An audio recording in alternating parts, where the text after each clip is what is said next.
Yo creo que no es casualidad que, yendo a hablar del tema que tocamos hoy en Mindfax Espi, Sí. hablando del fin de los bancos, nos esté cayendo la mundial. Un tormentón, Ya ves. unos truenos. rayos, unos truenos, una cantidad de agua, Pues sí, la verdad que sí. gente Ha caído- corriendo por las calles, miedo, pánico, pavor.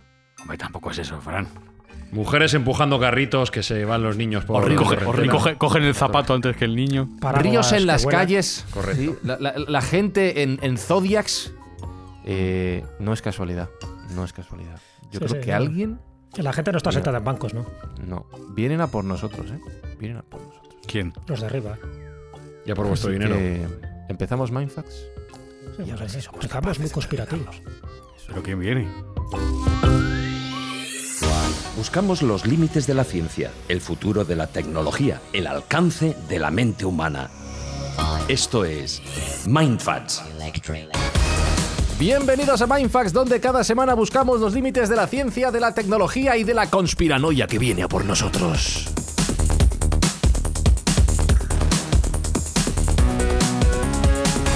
¿Quién viene, Alberto Espinosa? ¿Quién viene a por nosotros? Pues no sé, que sí, que llame antes de entrar, por lo menos, no sé.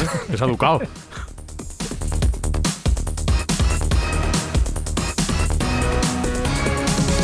Que pasen Jesús Callejo, que al fondo hay sitio, que aceptamos más gente. Siempre, siempre.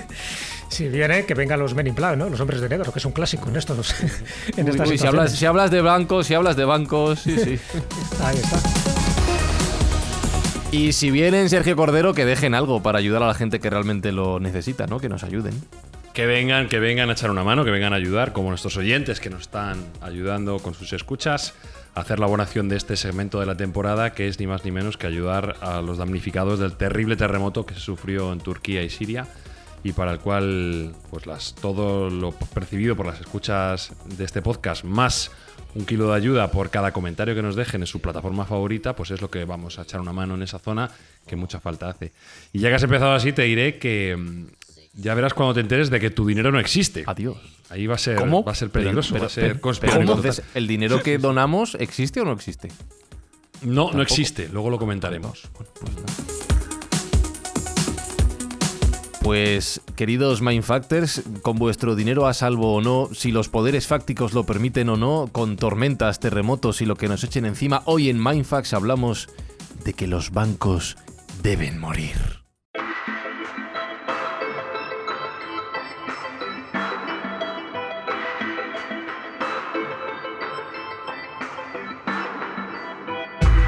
Bueno, a ver, ¿por dónde empezamos? Si hablamos de la historia de los bancos, entiendo que habrá que hablar de la historia del dinero, ¿no? De las monedas, Jesús, porque los bancos guardan... Es que claro, como Sergio ha dicho que el dinero no existe, yo ya no sé si todo esto es mentira, es una conspiración también. ¿La moneda existe? El dinero existe, el que no existe es el vuestro. Ah, no existe el nuestro. Pero Pero el bueno. tuyo sí, el tuyo sí. El mío tampoco. El mío tampoco. vale, Ostras, qué lío. Ah, vale. Bueno, pues entonces Jesús, no sé, ¿ha existido alguna vez? Bueno, en el origen de los tiempos no, estaba el trueque. Ah, o sea qué que lío. tampoco había bancos ni había dinero como tal, había trueque, que era la forma de intercambiar una serie de bienes por otros. Otra cosa es el valor que dábamos a esos bienes, ¿no? Pero bueno, yo creo que desde siempre, desde que el mundo es mundo, el ser humano tenía la tentación, ¿no?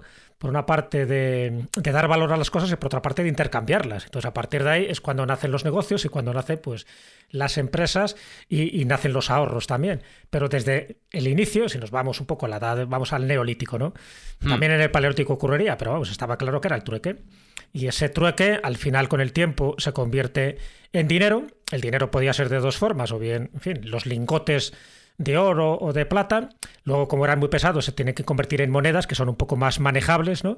Y luego esas monedas, a pesar de todo, como sigue siendo metal, pues también pesa y además siempre está el riesgo de que te lo roben, se convierte en papel moneda, que sería el antecedente de los billetes y de los cheques, y luego con el tiempo pues hemos ido evolucionando hasta lo que está comentando Sergio, que al final el dinero es una especie de entelequia, pensamos que tiene un valor, pero ese valor antes lo daba el patrón oro, ya sabéis que el patrón oro también desapareció, que ese valor lo dan nuestros bancos nacionales, que a su vez hay un suprabanco, que sería el Banco Central Europeo dentro de la zona euro, pero aún así sigue siendo el valor que le queramos dar. Es decir, que en el momento, y esto es lo inquietante, y hasta ahí llegaremos, pero bueno, como veis estoy haciendo una un recorrido rápido. Pero al final, si tú pierdes la confianza en ese dinero que tienes depositado en tu banco, pues eso todo se desploma, porque físicamente tú no vas a ver ese dinero, ¿no? Otra cosa es que el que tú saques de una forma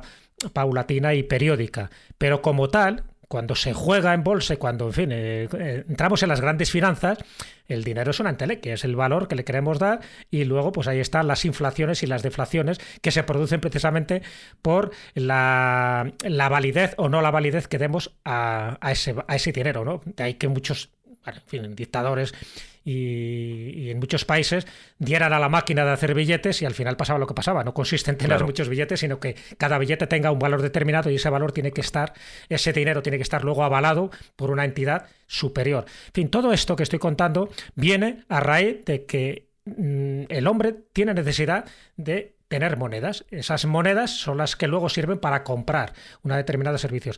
Y luego viene el miedo, es decir, una vez que tú tienes monedas, tú tienes una especie de riqueza, tienes el miedo de que te lo roben. Y entonces a partir de ahí es cuando nacen esos depósitos. Y esos depósitos, ahí entraríamos ya en la época de Mesopotamia, entraríamos ya de épocas muy pretéritas, donde en los templos, precisamente en los templos, es donde se hacían ese tipo de transacciones, donde tú podías guardar una determinada cantidad que luego era canjeable, por ejemplo, en otro templo. Poco a poco se va evolucionando con la banca griega y con la banca romana. Y si nos metemos en la Edad Media, luego si queréis ampliamos algún detalle más de estos que os acabo de comentar, pero si hablamos ya, por ejemplo, de la Edad Media, sobre todo hablamos de Europa, ¿no? Porque es verdad que los chinos, en fin, ya tenían ese papel moneda, de hecho Marco Polo ya hace referencia a ello, ¿no? En la corte de Kublai Khan, pero si nos vamos a la Edad Media y nos vamos a los templarios, de las muchas cosas que se han dicho de estos guerreros monjes, ¿no? Cuando se conquista Jerusalén, ellos, como orden, nacen en 1118, es decir, unos 20 años después de la conquista de Jerusalén. ¿Y qué pasa? Se produce la peregrinación. Mucha gente de Europa, es decir, de Alemania, de Francia, de España, pues quiere ir a los lugares santos. El camino es largo y es muy peligroso.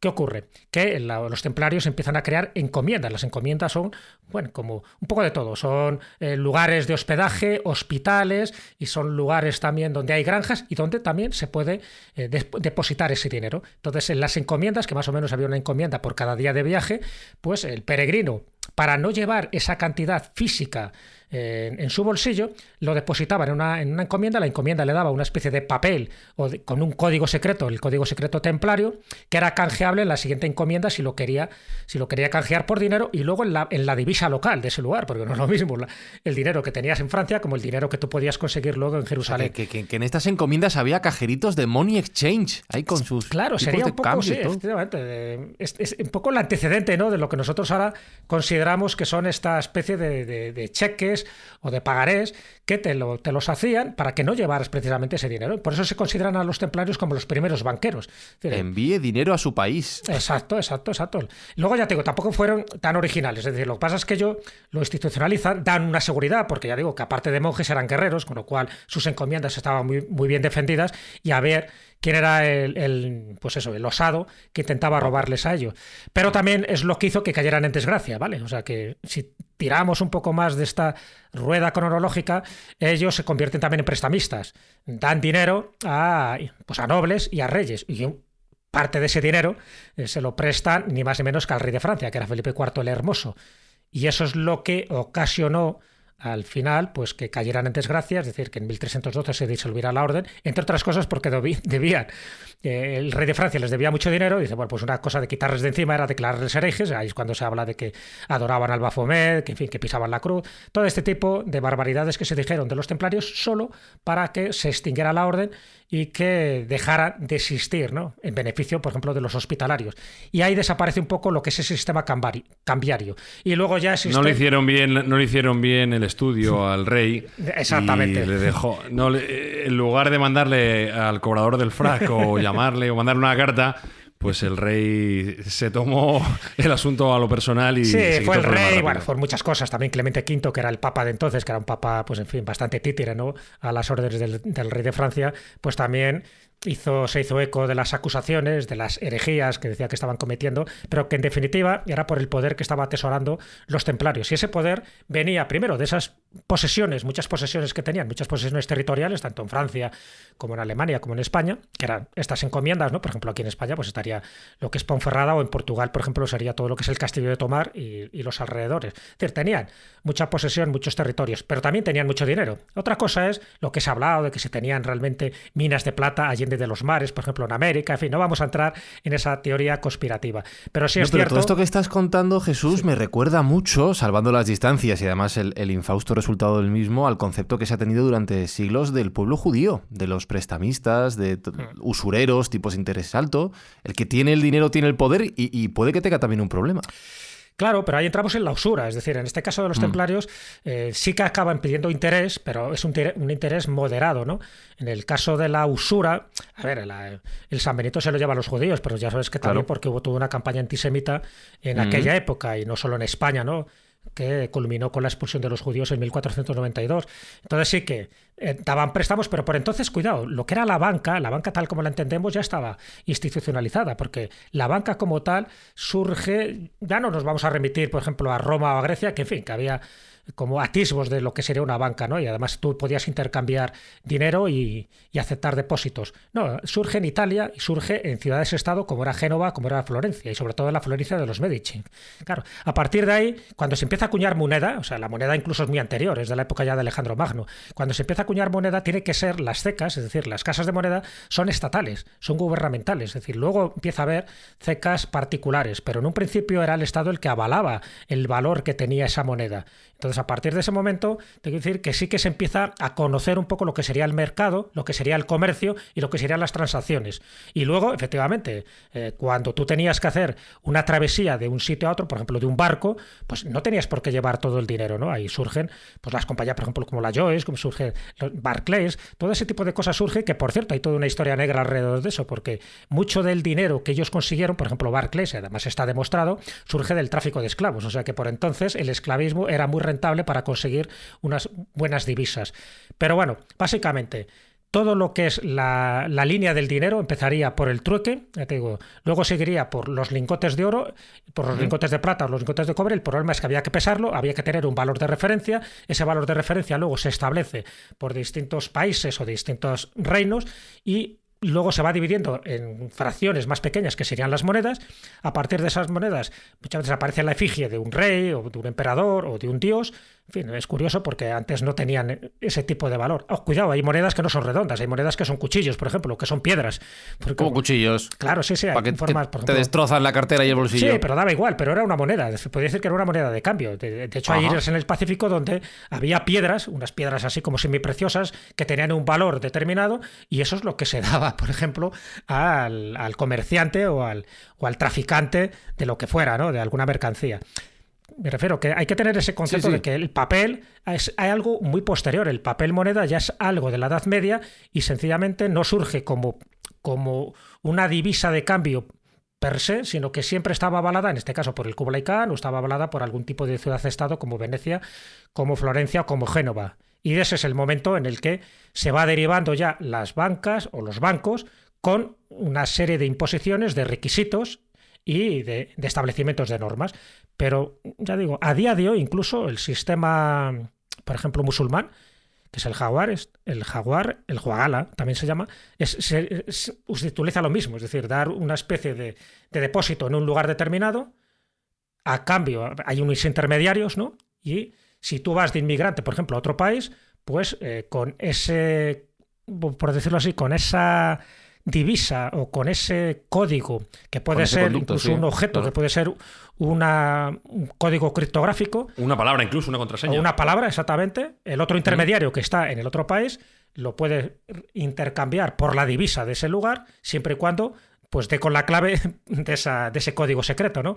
Que muchas veces puede ser, ya te digo, una especie de objeto o una estampita que está, por ejemplo, partida a la mitad y la otra mitad es la que tiene que quedarse. En fin, hay una serie de elementos a día de hoy, que es lo que utilizó, por ejemplo, ISIS, ¿no? Cuando, por ejemplo, ocurrió todo lo del 11S, porque este es como es un dinero indetectable, porque no pasa por las vías normales, pues es lo que hizo que muchos de estos terroristas hicieran sus intercambios monetarios gracias al Hawala, en fin, a esta red informal de pagos, en fin, donde se movían millones de dólares al cabo del año. Fíjate, Espi, que ha utilizado Jesús la palabra normal, las vías normales, porque ya estamos tan acostumbrados a nuestras tarjetas de crédito, a nuestras cuentas bancarias, a nuestro internet, a que todo quede registrado, que ya cualquier otra cosa, incluso el dinero en efectivo, nos parece raro. Claro, efectivamente. Lo normal es no tener dinero encima en efectivo. Tú no llevas nada ahora, ¿no? No. Llevaré centimillos, eurillos, una poca cosa. Así vamos. Para comprar tabaco, si hay alguna máquina que no coge. Bueno, no, voy a decir una cosa. Esto ya cogen tarjeta también. O sea, que conste que esto no es broma, lo digo completamente en serio. En Madrid, por lo menos, cada vez hay más gente pidiendo dinero en la calle con un cartel que pone el Bizum. No estoy de broma. O sea, ya ni las limosnas se dan en monedas. Y hablaba Jesús, Sergio, de esos reguladores centrales del Banco Central Europeo, en Estados Unidos, la Fed. ¿Quién vigila al vigilante en este caso? ¿Hay alguien por encima de los bancos, estas instituciones? ¿Y cómo controlan todo este mercado? Teóricamente los estados, pero en la práctica ni siquiera. Es cierto que los bancos centrales normalmente pertenecen a un organismo estatal. Bueno, en el caso europeo es supraestatal, porque es el Banco Central Europeo, pero en el caso de la Fed americana ni siquiera, porque es una entidad público-privada. Es una entidad que se crea a principios del siglo XX y se crea con la intervención de los bancos, digamos, privados de aquel momento, con lo cual la Fed americana tiene hoy en día intereses económicos privados, no es simplemente el bien común. Y esto es una cuestión que nosotros deberíamos conocer para cuando tomen decisiones, estilo elevar los tipos de interés o aumentar el balance con la generación de inflación que estamos sufriendo, pues deberíamos entender que no se hace exclusivamente por una cuestión de bien común, sino que está mirando otros bolsillos, en concreto los suyos. Yo no me gustaría extenderme mucho en la parte económica. En primer lugar, porque no quiero, y en segundo lugar, y sobre todo, porque no puedo. Yo soy bastante cebollo en este ámbito. Algo de economía sé, pero no mucho. Sí que quiero hacer hincapié y quiero desvelar por qué os he dicho antes que el dinero no existe, que es algo que me parece... Eso nos interesa porque me preocupa muchísimo. Ya lo has esbozado Jesús, que siempre se adelanta como todo. El dinero es un mito. El dinero realmente no es tangible, no es algo que nosotros podamos tener en nuestra mano en todo momento, ¿vale? Anteriormente, como también ha anticipado Jesús, el papel moneda y los billetes estaban respaldados por activos tangibles que los estados guardaban como contraprestación de los billetes que emitían. Es decir, si había, vamos a poner un ejemplo, 1.000 millones de euros en circulación, pues había 1.000 millones de euros en oro o en plata en una caja, ¿vale? Entonces no era sino un simbolismo del importe que estaba en la caja que tú tenías. Bueno, pues eso en el año 1971 cambió radicalmente. Concretamente fue Richard Nixon en el protocolo Bretton Woods II que consideró que no era necesario que un imperio como los Estados Unidos tuvieran convertibilidad del dólar en euro y él simplemente dijo que ellos se salían de ese patrón. Y entonces entramos en la etapa y en la época del dinero fiduciario. Fiduciario etimológicamente viene de fidere, de fe, de tener fe. Tienes que tener fe en la fortaleza del emisor, en este caso la Fed americana. Pero como bien saben algunos de nuestros oyentes, cuando hay un número suficientemente alto de depositantes en bancos que van a retirar su dinero, se produce lo que se llama un corro bancario, y es que los bancos nunca tienen la capacidad de devolver todo el importe que tienen prestado. Porque aquí vamos a introducir también otro concepto que es el de la reserva fiduciaria, que les permite a los bancos crear dinero de la nada. Out of the thin air, como dicen los americanos, de la nada. Por cada 1.000 euros que se les ingresa a un banco, ellos tienen la obligación de tener en depósito 100, un 10%. El otro 90% no tienen obligación de mantenerlo. Lo pueden prestar. Con lo cual empieza el ciclo de nuevo. Si de 100 prestan 900, esos 900 se vuelven a introducir en una cuenta bancaria, ese banco vuelve a prestar el 10%, presta 90. Con lo cual tenemos 1.900 prestado, 190 en caja. Y así sucesivamente. Con lo cual, si no digo todos, un porcentaje importante de la población quisiera retirar su dinero en un momento determinado, no hay banco posible en el mundo, no hay ningún banco que tenga esa posibilidad, que pueda retirar ese importe. Ya el asunto. Pero tengo una anécdota muy curiosa a este respecto de que el dinero no existe, y es que yo cuento entre mis amigos, por suerte, con una bellísima persona que se llama José Enrique Blanco Cea. Este señor empezó de botones en una caja provincial de España y llegó a ser consejero de uno de los bancos más importantes solo con su buen hacer. Estuvo, por supuesto, toda su vida en esa caja que luego fue banco. Bueno, pues él me contó una anécdota de que en su Ávila natal empezó llevando pagarés a los ganaderos, simplemente cogía el dinero de los ganaderos, allí había mucha vaca, y bueno, pues él iba y venía a las granjas a traer y llevar el dinero. Y tenía un ganadero, un cliente, que había medrado especialmente en la vida y le había ido bien, y una vez al año reunía a todos sus hijos, hacían una peregrinación a la oficina central de la caja, y lo que pedía era que le enseñaran su dinero. Y ahí le ponían en una salita con sus billetes, con sus millones. Él lo contaba, lo tocaba, lo olía. Claro, y se abrazaba a ellos. Cogía a los chavales y les decía: chavales, habéis visto lo que tiene vuestro padre, ¿no? Lo que le ha costado. Pues venga, vámonos a ver si no lo malgastáis. Claro, ese dinero se había hecho un esfuerzo por parte de la caja, porque ese dinero normalmente no se tiene en la oficina, sino que se tiene que pedir por anticipado. Pero el cliente tenía derecho a verlo. Bueno, pues eso que hizo ese ganadero no lo podríamos hacer hoy en día porque no habría ni mucho menos dinero suficiente para hacerlo. Entonces, de ahí que saquemos la conclusión de que el dinero es un mito en el que todos creemos, porque se basa en la buena fe. Básicamente se basa en tú pensar que tu dinero está garantizado. Nada más lejos de la realidad, y luego veremos más adelante los ejemplos que así lo demuestran. En Europa, concretamente, hay un límite de la capacidad de depósitos garantizados, que si no recuerdo mal son hasta 200.000 euros por... Creo que 100.000. 120, 125 creo que me suenan 200.000, sí. pero bueno, sé que ha ido cambiando durante el tiempo y pueden ser 100.000, luego lo revisamos. Pero hay una cantidad limitada de importe que está garantizado por las instituciones suprabancarias. Si tú tienes 150.000 euros y tu banco se va al garete, 50.000 los has palmado. Entonces, consejo para los Mindfactors, que sé que tienen mucho más de 100.000 euros en sus cuentas, no lo tengáis todo en el mismo banco. Poner los huevos en distintas cestas.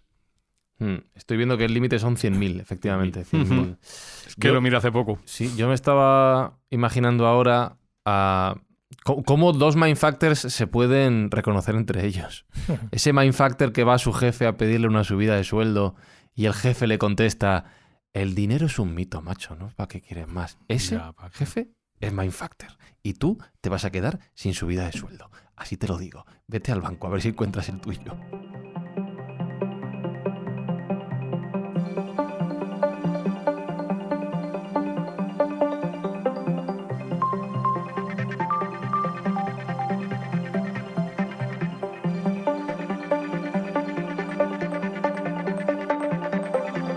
Espinosa, ¿tú crees que los bancos deben morir? Joder. Me pones en un brete, ¿sabes? O sea, vamos a ver, no me caen bien. Vale. Eso ya de primeras no me caen bien. Creo que a nadie le caen bien, se portan fatal. Habitualmente solo te quieren papeter y luego cuando quieres sacar todos son problemas. Y luego me estoy acordando de una leyenda que hay que no tiene nada que ver con esto que me has preguntado, que es que la Reserva de Oro Federal de Estados Unidos, que nadie puede ver, por cierto, el oro, nadie puede entrar a ver el oro, que no lo tienen. Que la cantidad de oro que se supone que tienen que tener no lo tienen. No sé si esto es verdad o no. Eso de hecho, ellos guardan el oro de diferentes países, Alemania, tal, o sea, países europeos, y ese oro no está. Por Pues eso eso, no te lo dejan ver. La fe mueve montañas, y en este caso mueve montañas de oro, ¿no? Y lingotes. Pues todo bien, todo bien. Y si entonces los bancos no tienen el dinero que les hemos dado, si las reservas federales no tienen aquello que supuestamente respaldaba el dinero que circula en nuestras manos, Sergio, ¿qué hacemos? ¿Hacia dónde miramos de cara al futuro? Porque a mí ahora mismo el panorama que me estáis dibujando no me parece muy halagüeño. Bueno, ya sabes que la tecnología disrumpe cualquier tipo de negocio y más un negocio tan maduro como es el de la banca, que es el oficio más antiguo del mundo junto con otro. No sé cuál sería primero de los dos, pero se parecen mucho. Como bien decía Espi, un banco es aquel que te pide que te da un paraguas cuando hace sol y te lo quita cuando llueve, ¿no? Y en realidad, pues no ha cambiado mucho el modelo de negocio desde el origen de los tiempos, desde Mesopotamia. Básicamente te presto un dinero que no es mío y te pido un interés por él, que sí me quedo yo. Entonces, como puedes entender, es un negocio que con tanta antigüedad es objeto de ser mejorable. Y en eso están las empresas de tecnología con un nombre tan sexy como fintech, que es como se llaman... Fintech o fintech en castellano, es como llaman a estas empresas que están intentando revolucionar el panorama bancario y que están intentando cambiar para mejor hacia el usuario el método de la banca. Para empezar, las fintech se apoyan sobre todo en la tecnología actual, en Internet, en móviles, en la digitalización completa, porque los bancos, lo creamos o no, son bastante arcaicos. Tienen muchas ventajas, y entre ellas, por ejemplo, que no suelen tener ubicaciones físicas. Uno de los lastres más importantes para las entidades financieras, y desde luego en España, es la cantidad de inmovilizado inmaterial, material que tienen en inmuebles. Tienen muchísimas sucursales, o tenían muchísimas sucursales porque han ido concentrándose y han ido cerrando algunas, pero quiero recordar que en su momento era el país con más sucursales per cápita del mundo. Había uno en cada esquina. Ahora están muriendo y vemos muchas sucursales cerradas porque también ya hubo una primera criba de bancos con la crisis de 2008-2009 y si os acordáis, en aquel momento había 50, 60 bancos en España y hoy en día quedan 3. Entonces ha habido una concentración brutal, con lo cual sobra un poco esas sucursales. Pero es que estas empresas de fintech digital no necesitan ubicaciones físicas y eso le da una competitividad increíble. Y a su vez, al basarse todo en la tecnología digital, tampoco necesitan tantos empleados, no necesitan cajeros, no necesitan gente que atienda al señor que quiere actualizar la libreta. Entonces eso le da también una capacidad competitiva mucho mayor, que eso pueden traducir en menores costes para el cliente y mayor facilidad, ¿no? Al final lo que hace una empresa de fintech es hacerlo todo más sencillo, más ubicuo. Ya no tienes que ir, yo me acuerdo antiguamente cuando había que ir a meter el dinero, a sacar el dinero, tenías que hablar con un señor, esperar una cola. Bueno, hoy en día ya con un móvil lo puedes hacer con todo. La libreta. Con la libreta que además no te dejaban en todo momento, tenías que venir de 10 a 11, tal. Ya son muy viejos, eso los chavales, por suerte ya no tienen que sufrirlo. Entonces, bueno, vamos a repasar un poco algunas compañías de fintech que a todo el mundo les suenan y para ver cómo están revolucionando y cómo están cambiando el panorama bancario en España, desde luego, y en el mundo en general. Has mencionado tú una antes, Fran, que es Bizum. Esta a lo mejor a nuestros oyentes de Allende los Mares no les sonará tanto porque es española. No sé si tiene una ramificación ya europea, pero es una aplicación de pagos entre particulares creada por los bancos españoles, ¿no? Por un consorcio de bancos que, como vuelvo a repetir, que hay 4 o 5, ya no quedan más de los 60 que había, y permite un pago muy directo entre particulares, que es un negocio que también permite hacer el monstruo de este negocio, que es PayPal, ¿no? PayPal lo que nace con algo tan sencillo como permitir los pagos en Internet. Al principio era muy complicado pagar. Por cierto, PayPal, no se nos olvide, fundada por Peter Thiel y por Elon Musk. O sea, dos auténticos fenómenos de Internet que vieron... Eso lo hiciste bien. Que vieron claramente la necesidad de encontrar una fórmula de pago que fuera apropiada para el mundo digital. Y hoy en día es súper común pagar pues, cualquier compra a un amigo o cualquier cosa vía PayPal. Y luego, otras empresas que están revolucionando el ámbito financiero sería a nivel mundial Robinhood. Robinhood en España creo recordar que no existe, pero básicamente es no sé lo que es. Robinhood es un broker bancario muy sencillito. Es una aplicación que permite comprar y vender acciones, que esta era algo también pues complejo, engorroso y difícil y caro, porque a día de hoy comprar una acción o comprar unas acciones con un banco puede suponer una comisión de 40 a 50 euros y Robinhood lo hace gratis. El nombre no es baladí, es quita a los ricos para darse a los pobres. Tú puedes comprar acciones con ellos sin ningún coste. Y eso ha venido a revolucionar también el sistema de compra y venta de acciones, además de un modo muy sencillo, de una aplicación con unos cuantos taps en la pantalla lo puedes hacer. Y por último voy a comentar otra que está haciendo mucho ruido y que, bueno, ya tiene el estatus de unicornio. Ya sabéis que unicornio es aquella empresa que vale más de $1.000 millones, que es Revolut. Revolut es un banco británico, como hay otros, N26 y Quonto y alguno más en España, Openbank. Pero bueno, Revolut es, digamos, el principal de todos ellos. Y yo personalmente lo he utilizado y lo puedo recomendar, aunque no van a pagar nada, pero me parece que es recomendable porque facilita muchísimo algunas tareas que son engorrosas, como por ejemplo el cambio de moneda. El cambio de moneda cuando sales fuera al extranjero pues puede ser un coñazo. En mi caso antes tenías que pedirlo por anticipado, te venía en un sobre una semana antes, te cobraban unas comisiones importantes. Bueno, Revolut lo hace instantáneamente y al coste del mercado instantáneo. No tienes un ápice de pérdida. Entonces, tanto eso como las tarjetas, que puedes tener un control absoluto, encender unas, apagar otras, crear una para una sola compra. Bueno, pues lo que están haciendo es hacer fácil lo que era difícil, que era el negocio bancario, y están teniendo una atracción de interés y de capitalización brutal. Está habiendo muchísima gente que mete muchas expectativas y mucho dinero en estas entidades financieras que están llamadas a, si no sustituir, por lo menos introducir una competitividad y una competición en el ámbito bancario que hasta ahora no existía. Lo cual, bueno, pues... Mira, os voy a poner un ejemplo de qué arcaicos son. Un ejemplo que me ha pasado recientemente. En un banco español que su logo es una estrella así difuminada y azul que se llama CaixaBank. Ajá. ¿Vale? ¿No será CaixaBank?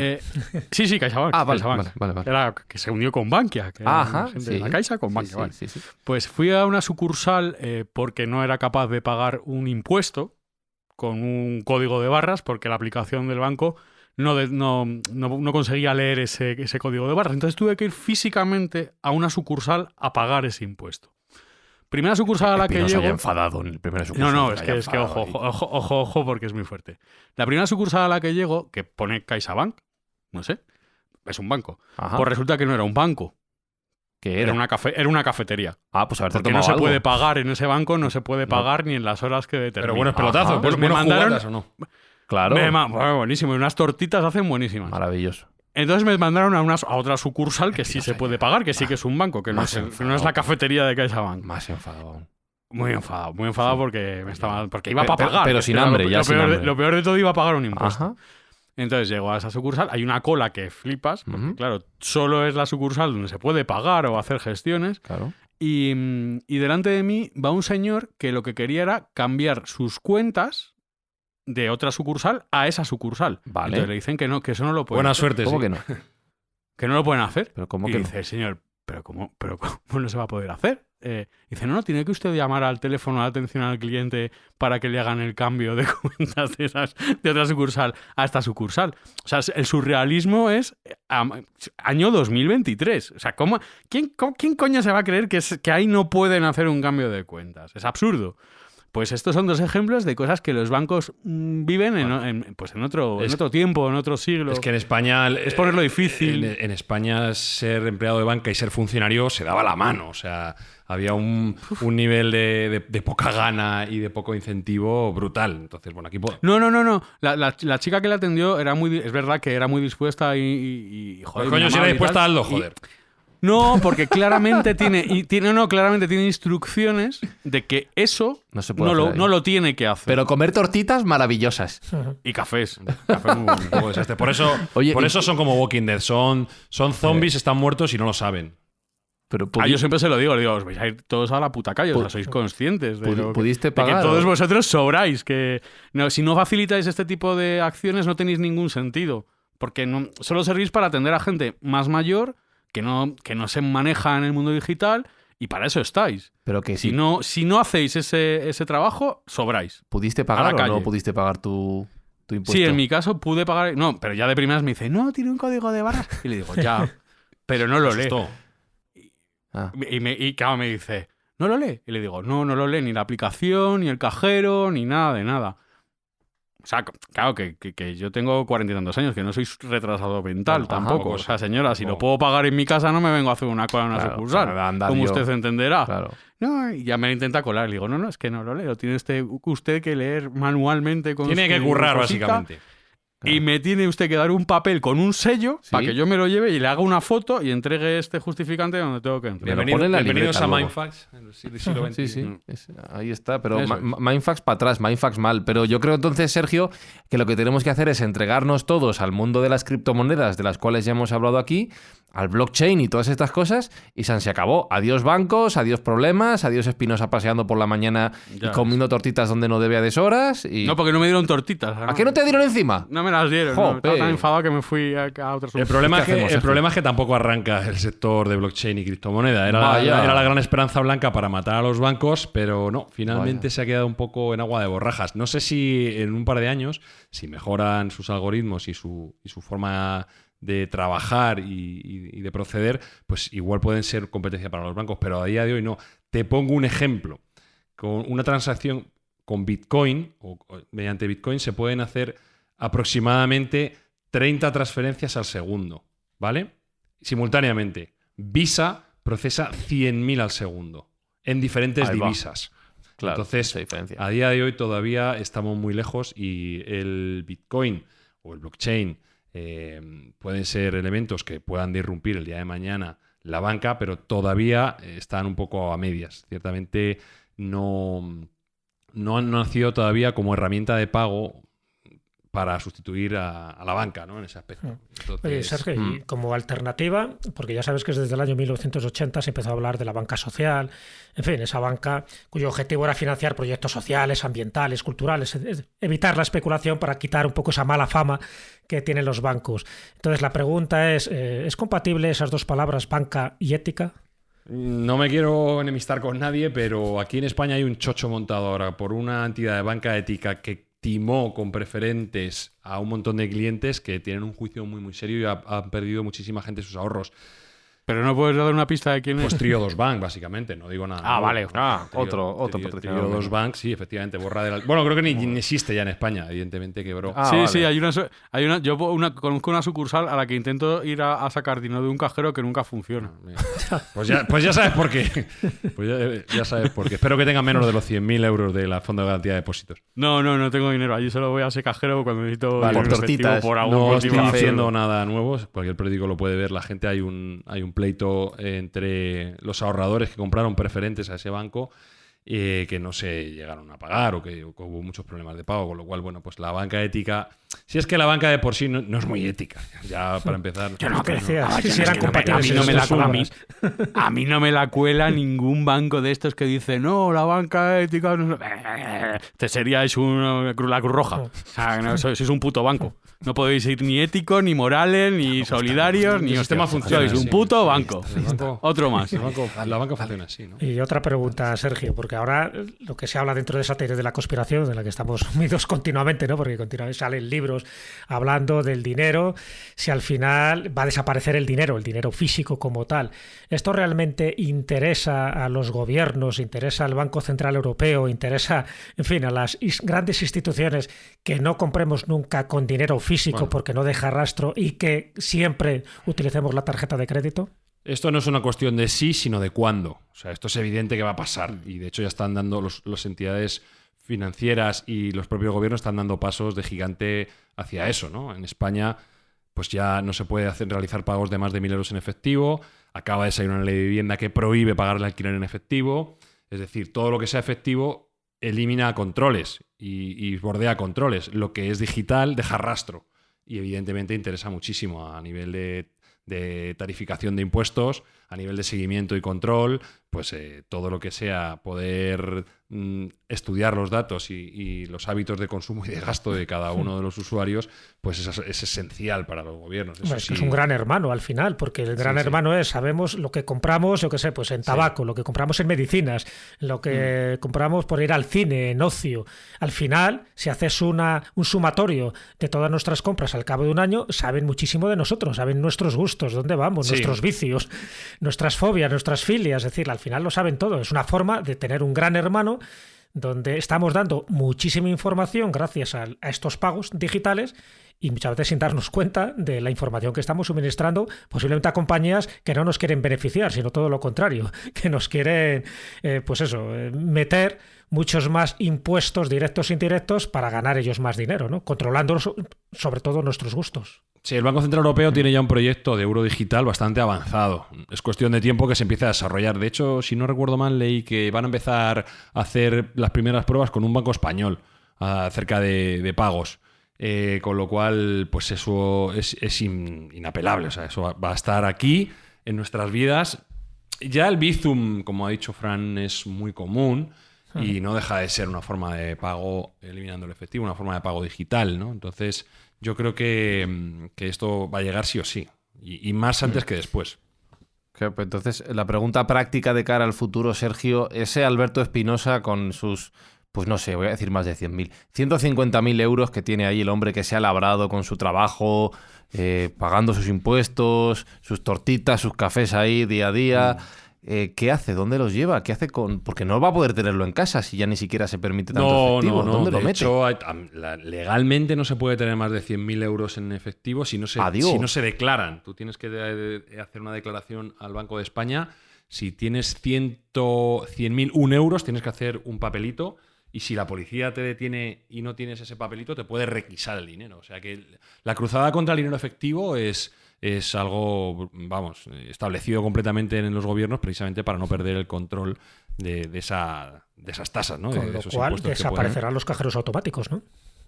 Sí, todo lo que está sea desapareciendo. Mira, os voy a contar una curiosidad.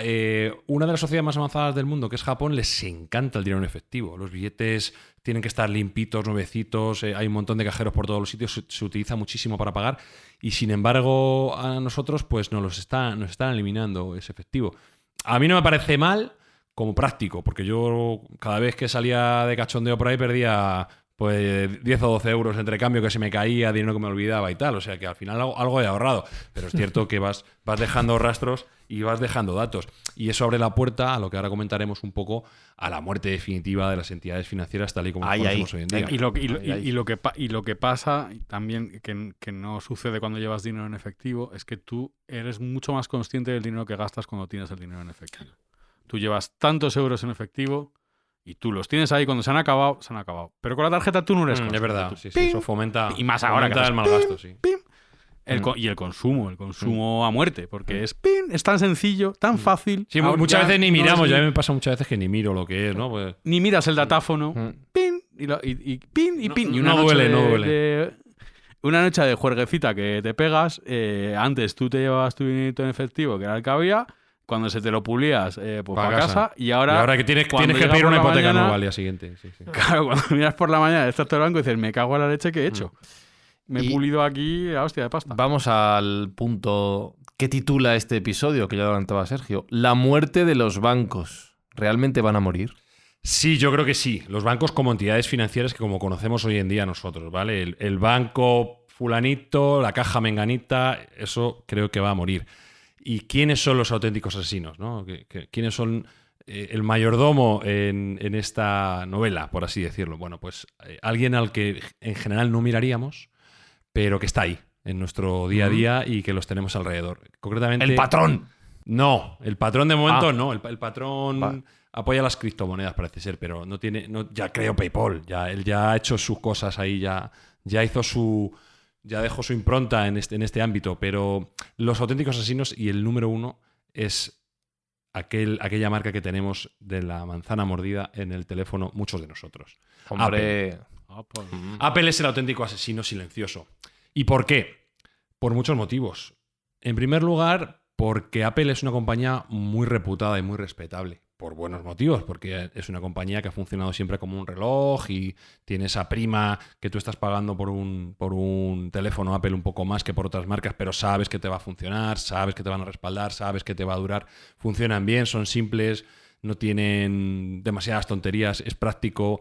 Y han ido poco a poco incrementando servicios y algunos de ellos financieros.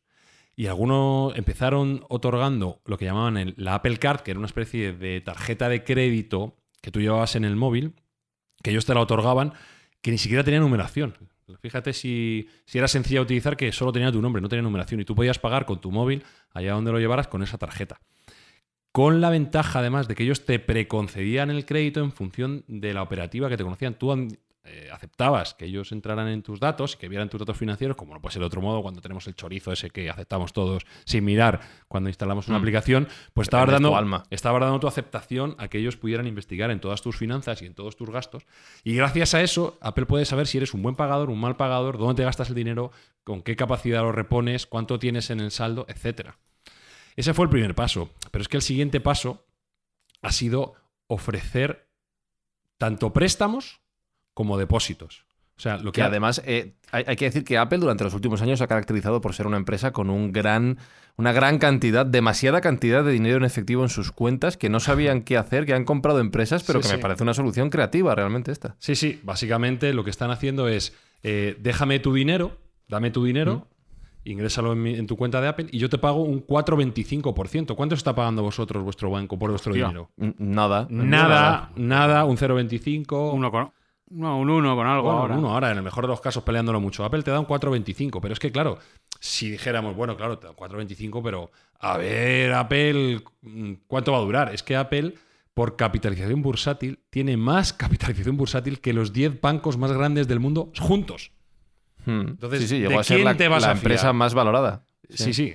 ¿De quién? Y a día de hoy no sé si lo es o está Aramco ahí por ahí. Pero llegó a valer 3 trillones de dólares, 3.000 millones de dólares.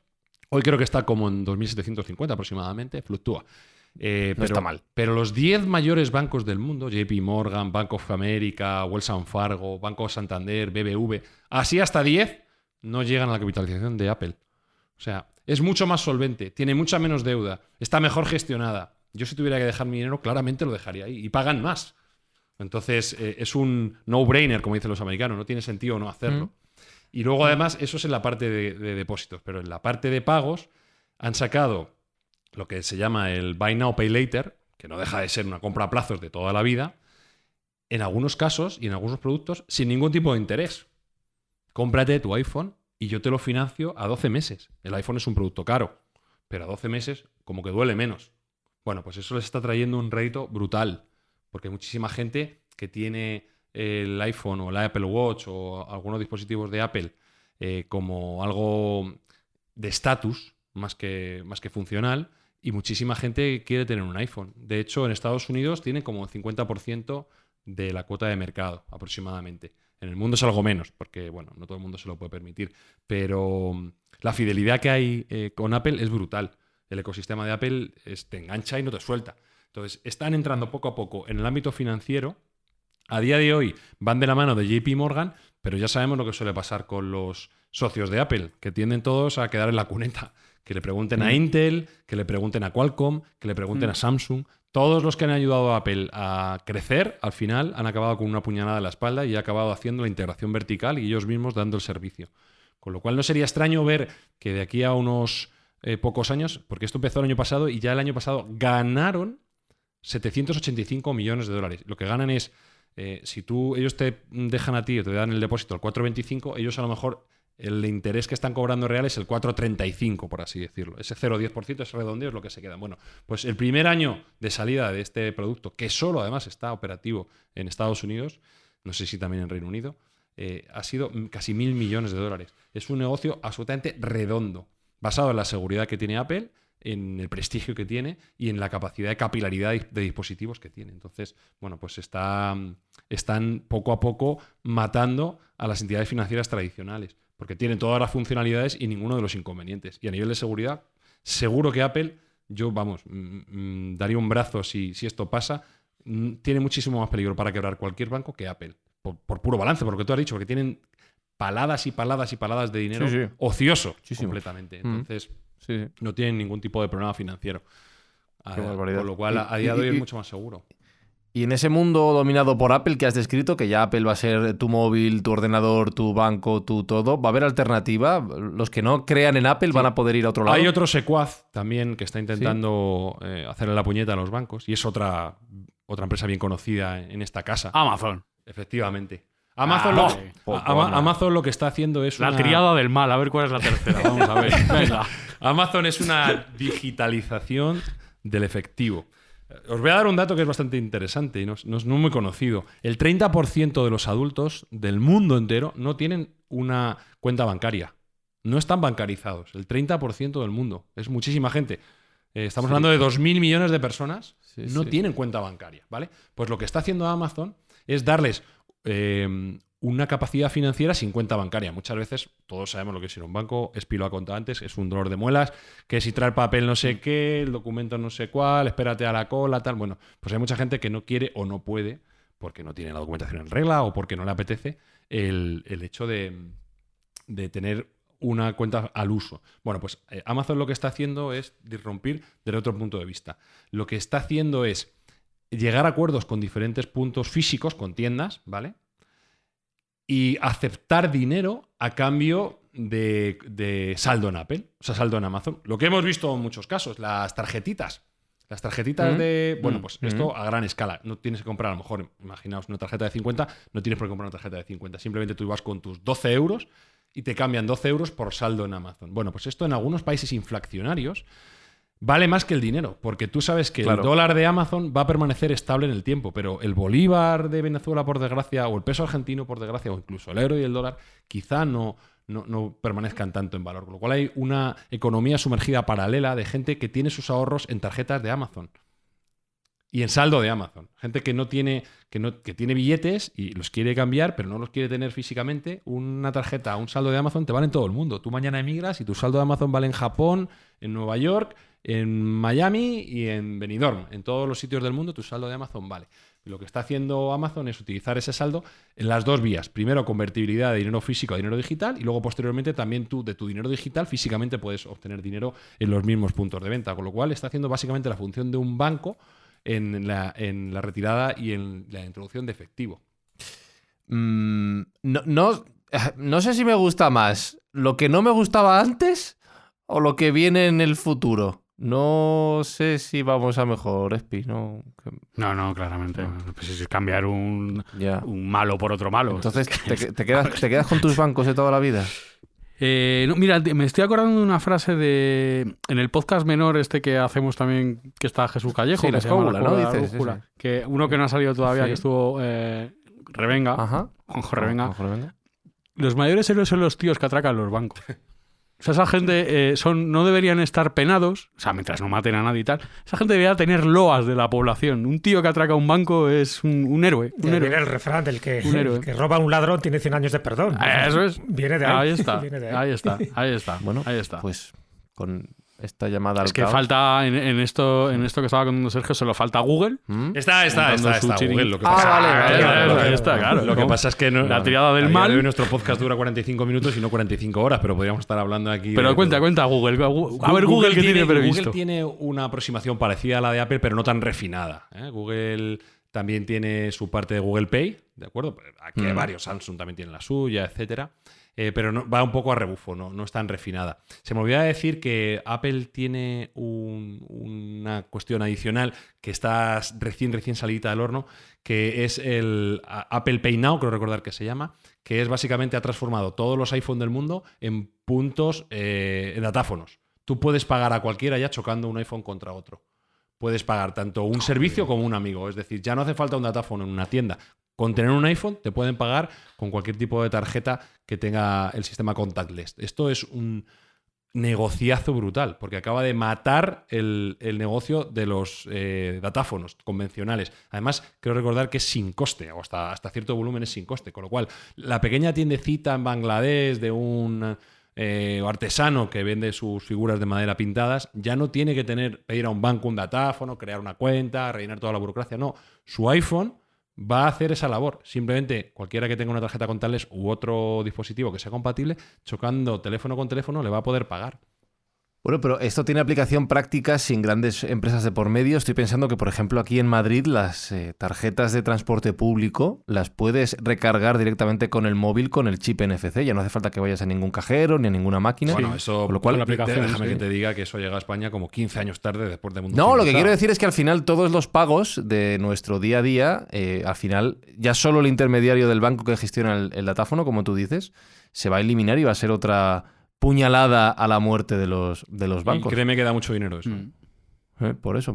Entonces, pues no De sé. hecho, tú puedes pagar el autobús con una tarjeta Contact. Sí. O sea, no solo con la tarjeta de transporte, con una tarjeta común, tú puedes pagar el autobús. El metro creo que también va a suceder, que creo que esto ya pasa en un mogollón de países, que creo que dice Sergio, que aquí Pero recordad que la primera vez atrasadísimos. que lo vi fue en Taiwán, me parece, y te estoy hablando a lo mejor el año 2002, 2003, una cosa así. O sea, nada más que vamos 20 años tarde, nada más. Nada, pues ya veremos. Vamos a Taiwán, allí, a ver qué pasa con los bancos y ya tomamos nota a los demás. ¿Qué episodio más revolucionario nos ha quedado? Madre mía.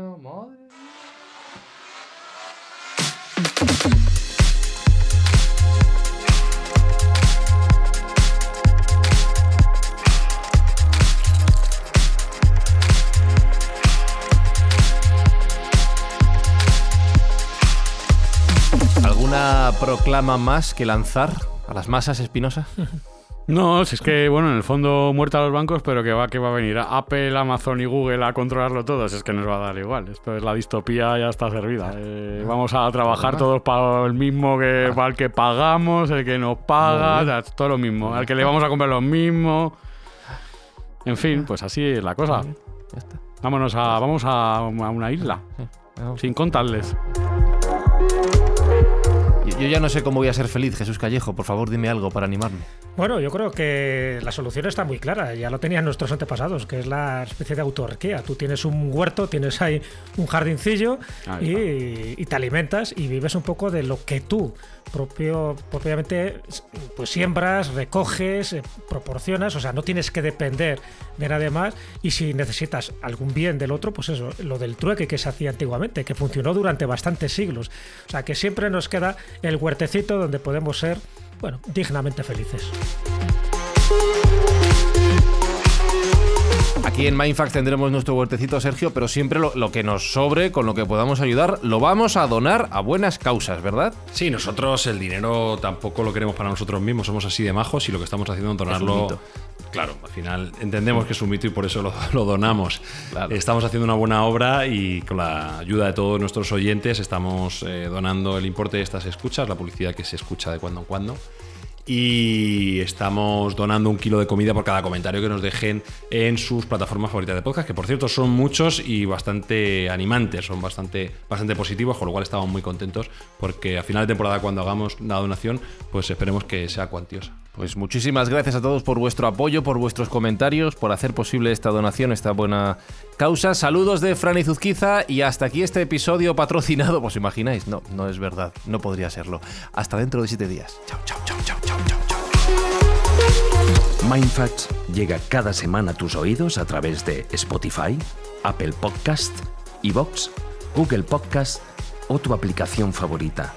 Búscanos en redes sociales. Somos Mindfacts. Por horticón, saticón y viricón, nadie sabe cómo detener la inflación. Quizás con una oración, quizás con un gran cañón. ¡Qué mala! ¡Pero qué mala soy! Argios, vatios y turbinas, produzco crisis y ruinas, y la razón nadie la adivina. Ponen mucho esmero los banqueros y los pobres sufren serios quebraderos. El capital a veces se las hace pasar mal, es natural. ¿Cómo controlar un volcán? ¡Subiré el precio del pan! ¡Viva la economía! ¡Viva la Guerra Fría! Pilas y filamentos he ganado 1000%. Mis émbolos laten de contento. Cuando hablo de economía, me siento en el firmamento. Por Gimnoto y Farad, mis turbinas tiemblan de felicidad. Ergios, cátodos y palanganas, hoy soy más rica que ayer, pero menos que mañana. Fundir, gripar y averiar, ese es mi programa.